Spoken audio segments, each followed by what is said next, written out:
నిన్న మీనాక్షి నటరాజన్ కూడా మాట్లాడడం జరిగింది. ఆమె రాష్ట్ర వ్యవహారాల ఇన్ఛార్జ్.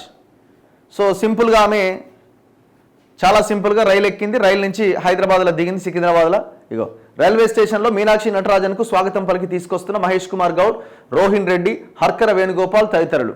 ఇప్పుడు ఏముందండి, ఇంతవరకు వచ్చిన పనిచేసిన వాళ్ళంతా ఏ 5 స్టార్ హోటలో, ఏ తాజ్ డెక్కనో, ఏ తాజ్ కృష్ణనో అక్కడో ఇక్కడో ఏదో సూట్ బుక్ చేస్తే అందులో ఉండేవాళ్ళు.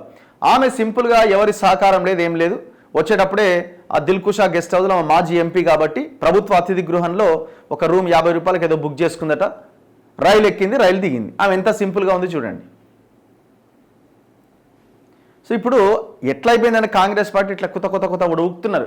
ఎవరిని మేనేజ్ చేసి ఎట్లా పదవులు తెచ్చుకోవాలని ఆయన. ఇప్పుడు ఆమె డైరెక్ట్ రాహుల్ గాంధీనే, డైరెక్ట్ రాహుల్ గాంధీనే. ఆయన కూడా మళ్ళీ మధ్యలో ఛానల్స్ ఇవన్నీ ఏం లేవు ఇక. సో ఇప్పుడు ఆమెని ప్రసన్నం చేసుకోవడం ఎట్లా, కష్టం. మరి ఆమె ఎంతవరకు అదే నిబద్ధతతో, అదే ఖచ్చితత్వంతో పనిచేస్తారన్నది మనం రాబోయే రోజుల్లో చూడాలి. కాలమే సమాధానం చెప్తుంది. ఏదేమైనా కొందరు నాయకులకైతే నిద్ర పడతలేదు. ఎందుకు పెట్టిరా నాయన ఇవని అని.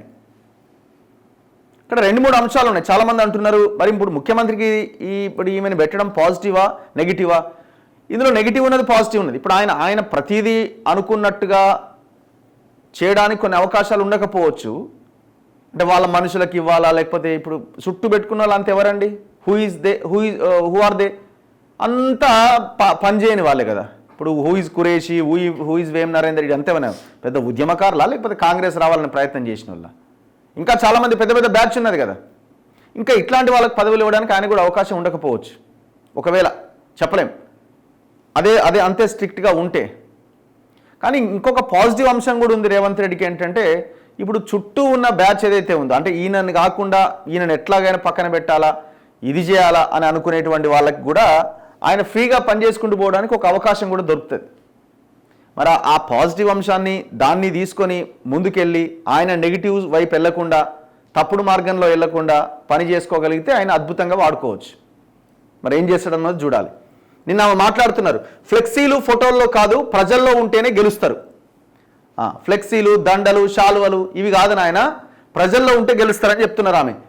మొదటి సమావేశంలోనే కాంగ్రెస్ రాష్ట్ర ఇన్ఛార్జ్ మీనాక్షి నటరాజన్ పరోక్ష హెచ్చరికలు. రైల్వే స్టేషన్కు రావద్దు, నా బ్యాగును మోయొద్దు. సింపుల్. పార్టీ కార్యక్రమాలపై క్యాలెండర్ సిద్ధం చేయాలని ఆదేశం. ఆల్రెడీ మంత్రులకు కూడా చెప్పారట, మీరు ఏమేం పనులు చేస్తున్నారో రోజువారీ పనులు నోట్ సిద్ధం చేయండి అని. ఈ 10%, 12% కాంట్రాక్టులు బిల్లులు ఎత్తుకపోవడాలు, అంటే ఆ బిల్లుల కోసం పాపం ఆడికి పోతే ఆ 10% ఎత్తుకపోవడం, ఇవన్నీ ఉండకపోవచ్చు అని అనిపిస్తున్నది. మరి చూడాలి. అఖిల భారత కాంగ్రెస్ కమిటీ తెలంగాణ రాష్ట్ర వ్యవహారాల ఇన్ఛార్జ్ మీనాక్షి నటరాజన్ తన తొలి సమావేశంలోనే పనిచేయని నాయకులకు పరోక్షంగా ఘాటు హెచ్చరికలు జారీ చేశారు. ఇన్ఛార్జిగా నియమితులయ్యాక ఆమె తొలిసారిగా హైదరాబాద్కు వచ్చారు. శుక్రవారం ఉదయం కాచిగూడ రైల్వే స్టేషన్కు చేరుకోగా పిసిసి అధ్యక్షుడు మహేష్ కుమార్ గౌడ్, ప్రభుత్వ సలహాదారు హర్కర వేణుగోపాలరావు, రోహిన్ రెడ్డి తదితరులు స్వాగతం పలికారు. అనంతరం దిల్కుషా గెస్ట్ హౌస్కు చేరుకోగా ముఖ్యమంత్రి రేవంత్ రెడ్డి, ఉప ముఖ్యమంత్రి భట్టి విక్రమార్క, మంత్రులు పొన్నం ప్రభాకర్, కొండా సురేఖ తదితరులు మర్యాదపూర్వకంగా కలిశారు. అనంతరం వారితో కలిసి గాంధీ భవన్కు చేరుకున్న మీనాక్షి పిసిసి విస్తృత స్థాయి సమావేశం నిర్వహించారు. ఈ సందర్భంగా మాట్లాడుతూ నాయకులు ఫ్లెక్సీలు, ఫోటోలు పెడితే ఎన్నికల్లో గెలవరు, నిరంతరం ప్రజల్లో ఉంటేనే గెలుస్తారని స్పష్టం చేశారు. ఇప్పుడు మనం ప్రభుత్వంలో ఉన్నాం, పేదవారి ముఖంలో నవ్వు చూసినప్పుడే పనిచేసినట్టుగా అర్థం. రాహుల్ గాంధీ రాజ్యాంగ పరిరక్షణ కోసం భారత్ జోడో యాత్ర నిర్వహించి పోరాటానికి ఒక మైదానాన్ని తయారు చేశారు. అందులో గెలవడానికి మనమే కష్టపడాలి. రాష్ట్రంలో కాంగ్రెస్ ప్రభుత్వం అనేక కార్యక్రమాలు చేపట్టింది, అవన్నీ ప్రజలకు సక్రమంగా అందాలి. 10 ఏళ్లుగా కష్టపడిన కార్యకర్తలకు న్యాయం జరగాలి. దేశంలో ఎక్కడా లేని విధంగా కులగణన పూర్తి చేయడం గొప్ప విషయం. ప్రతి గ్రామానికి వెళ్లి జై బాపు, జై భీమ్, జై సంవిధాన్ కార్యక్రమాలను పెద్ద ఎత్తున చేపట్టాలి. కార్యక్రమాలను విస్తృతంగా నిర్వహించేలా పిసిసి ఒక పగడ్బందీ క్యాలెండర్ సిద్ధం చేయాలి. ఇకపైన నా కోసం నాయకులు ఎవరు రైల్వే స్టేషన్లకు రావద్దు, నా బ్యాగులు ఎవరు మోయొద్దు, వాటిని మోసేంత బలం లేకపోతే నేనే మీ సహాయం అడుగుతా. మీ ఆత్మగౌరవాన్ని ఎక్కడా తక్కువ చేసుకోవద్దు. మీరు మీ పని చేసుకోండి.